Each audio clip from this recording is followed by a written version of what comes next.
Welcome. In this episode, we'll talk about filing claims on lawsuits against sheriffs and police officers when you're on child support. Yes, video is long overdue. We've talked about it in the past, but now we're going to get into some detail because there are some exciting news that has happened over the last few months that has made this even more possible. Now, we've talked about how to avoid going to jail based on what's called a capias warrant from the child support office. This video is different. This one is about actually filing lawsuits against once you have been arrested by these police officers. And we start off with a game changer. Again, this is a game changer. Stay tuned till the end. We have some more exciting news on this topic. Now, in order to sue the police officer, it starts off with this case that was decided recently on April 4th, 2022. And it's a case called Thompson versus Clark. And this case went all the way to the Supreme Court out of the Second Circuit. In essence, in summary, this particular case was the plaintiff, Larry Thompson, was charged with resisting arrest and obstructing an investigation when he attempted to stop police from entering his apartment in response to a false claim regarding child abuse. As you know, many cases involving child support, the mothers always seem to claim abuse of some type, whether emotional, physical. Now, comment below if you don't think that's true. It goes on that he was prosecuted, however, he wasn't fully charged.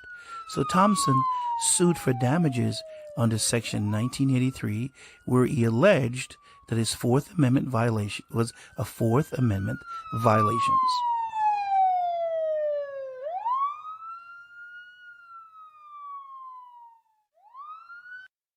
Officers are on the scene. Officers are on the scene. This is the police! Open up! This is the police! Open up! Suspect is in custody.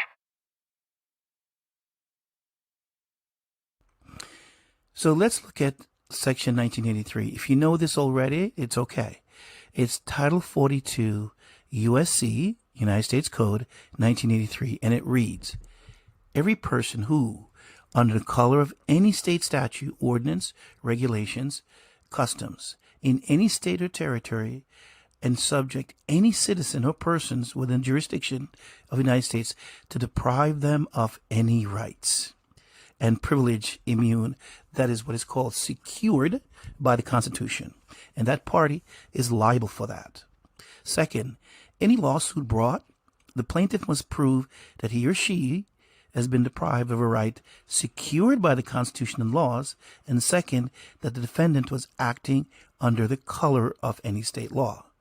So again, the only requirement for bringing a lawsuit is you must prove that the rights were secured under the Constitution and the person is acting under any state law. Now, I would add this particular case, Thompson versus Clark, to our already existing, the 5 Supreme Court cases you should already know, and I would strongly encourage you to learn these 5 by visiting our website, which is childsupport.newsendler.com, where you can learn more about these 5 case laws, as well as add this particular law, and we'll explain further. So this is a follow-on to segments that we've done on what is called using the Department of Justice letter of 2016. We created 5 categories in which that you can bring a lawsuit. And now we're covering number 3, which is called the enforcement section under 666. And this is where police officers, sheriffs, wardens, public prisons, even the clerk of the court can be sued under this category. And basically what it states is that action under 1983, that they are liable, right, because they carry the badge under what is called color of law, and that they are subject to the Fourth Amendment. Now, the case law surrounding that is Payton versus New York, Second Circuit, and Monell versus New York City Department of Social Services. Comment below if you understand the Monell versus New York State Department case. So notably under this is that the claim that you may be arrested for non-support or non-payment of child support. Hello, my name is Chris. And in this session, this is a game changer. I've said this many times in many videos, but this one is a game changer and is as a result of a recent change by the Supreme Court. I would like to take this opportunity for everyone. If you haven't fixed your credit report, use this opportunity. Repair your credit if you're on child support. You can go to our website. We have the information and the details on that. Fix your credit report. Leverage your wealth. If you have any questions on any of our videos or this specific video, please feel free to reach us at chrish289@protonmail.com. We also ask for donations to keep our channel going. Again, we bring you extensive research that takes time, energy, and folks for in which to take the time out to do this. And all we're asking for is your support, as well as subscribe to our channel. We're also available on our podcast, Child Support Made Simple, on Apple, Amazon, and others. Now, we've done a video called Father Filed a Lawsuit and Have Won. Please check out that video.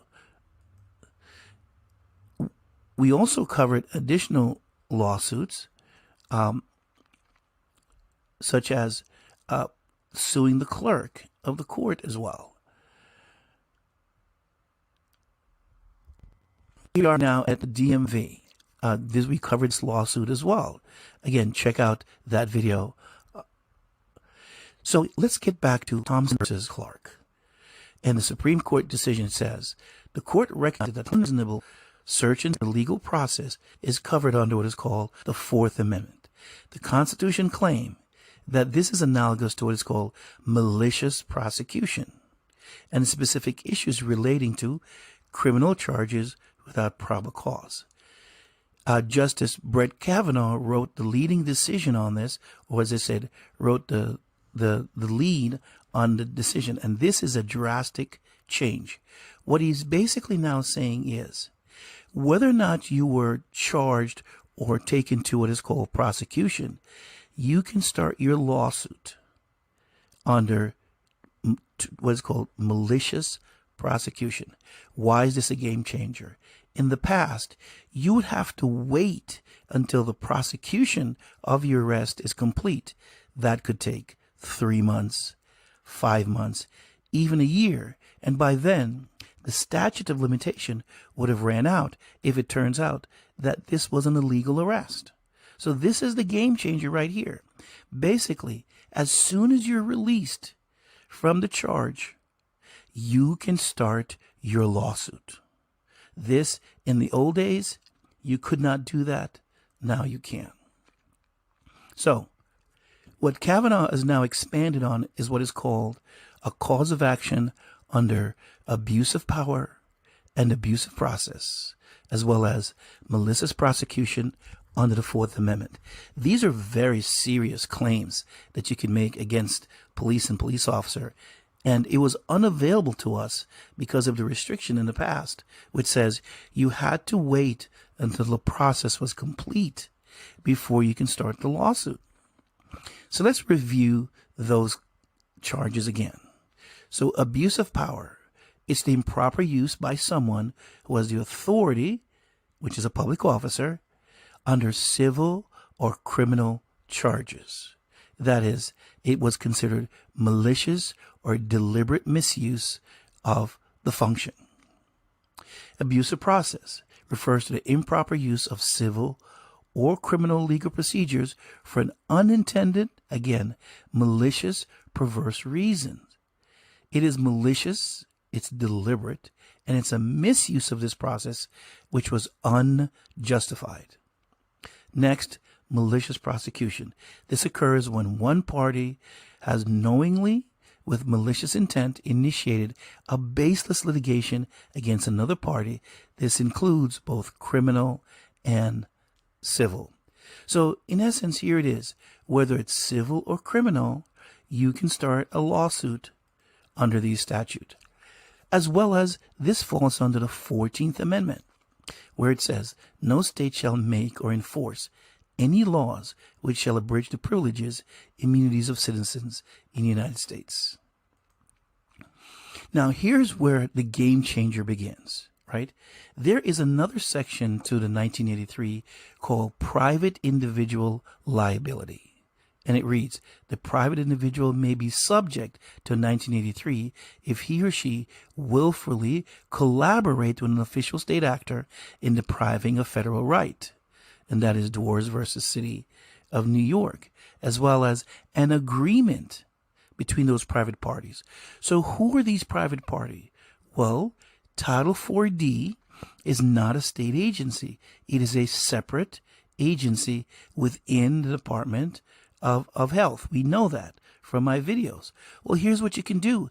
Not only can you sue the police officer for the arrest, but you can sue that judge or magistrate or attorney that initiated the arrest. This is the game changer. When that judge or magistrate said to you, I'm going to arrest you, you have now added that person to the lawsuit as well as the police officer. This is the fundamental game changer. Now, you've heard people on the internet says, well, I've been doing child support for years, 10 years or more, and they're the expert.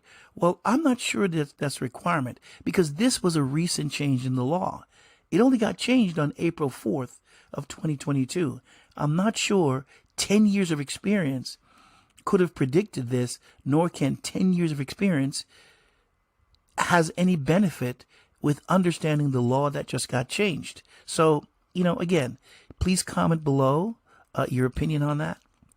So why is this significant? Why should everyone now in the child support should understand this ruling? Let's go back to the Supreme Court. It says a decision in one state or one court may be accepted by all courts, as well as it cannot be reopened. And this decision was done by Chief Justice Marshall back in the case law called Abelman versus Booth and Howlett versus Rode. That simply means that this change by even though Brett Kavanaugh is a Supreme Court, which is the law of the land, there is no defense in any states. You can use this to your advantage. Next, and I often get this question, it's a case law called Haywood versus Curtis Downs. This was by Justice Stevens, again, Supreme Court Justice. It reads, the federal system of government, state as well as federal court, has jurisdiction over suits brought under 42 U.S.C. 1983.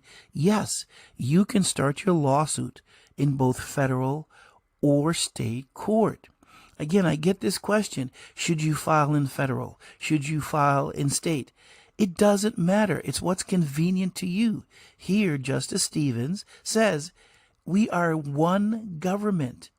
Wherever you want to start. In this particular case, which is Keith Haywood versus Downs, New York had set up this separate process that says, well, all 1983 federal cases must go through this process. Well, this decision, the justice says, no. You need to shut that down. Shut it down. Whether state or federal, you can bring a 1983 case. So one of the requirements of a 1983 case, we talked about that they must be acting under color of law. But here's the next requirement, and this is very, very important. You may have to provide what is called a notice of claim. It says here the state is not required to answer the notice of claim or a claim for which you want to file, but you, as a plaintiff, must provide or inquire whether you need to file a notice of claim before you file your lawsuit, or else your case will be dismissed. And that particular case law is called Felder versus Casey. Now here's something else. Fraud upon the court is committed when a representative of the court, the judge, the magistrate, misrepresents the court, right? Or does something that is unconstitutional. Well, here's what's important. Malicious prosecution is unconstitutional based on the Thomas versus Clark. Like I said, this is a game changer when it comes to filing lawsuits. So now every man that's in child support, you should be learning this. You should be ready to file lawsuits. Now, one of the things that we suggest that you present to everyone, the attorneys, the judges, is called a color of law form. Now, the color of law form is not a get out of jail or punishment. It's just a notice. Again, we have that on our masterclass website, Learn, that is. But you still need to submit a notice of claim. So on our website, which is called childsupport.newsendler.com. Now, here's what I said is a special for anyone in the New York area. They recently made a change to 1099 law. Please check out that video. But here's the best part. That new change in the Thompson versus clause, malicious intent, you can now have a claim against if you were subjected to the change of the 1099. Yes, you now have a remedy. So if you have any questions on what we've covered in this video or any other video, please feel free to email us at chrish289@protonmail.com. And we do ask, please subscribe. If you're new here, please subscribe. If you're old, also, please hit the subscribe button again, as well as the notification bell. And as always, we bring you this information. We do our research. And all we're asking for are small donation to help us to continue to bring this information. So here we are at the end. Please feel free to select any of the videos here on the screen. But now there's a game changer. You can sue the police or the sheriff, despite the fact whether your case was settled or not, or the arrest was illegal. You can start your lawsuit as soon as possible. Thanks. Have a great day.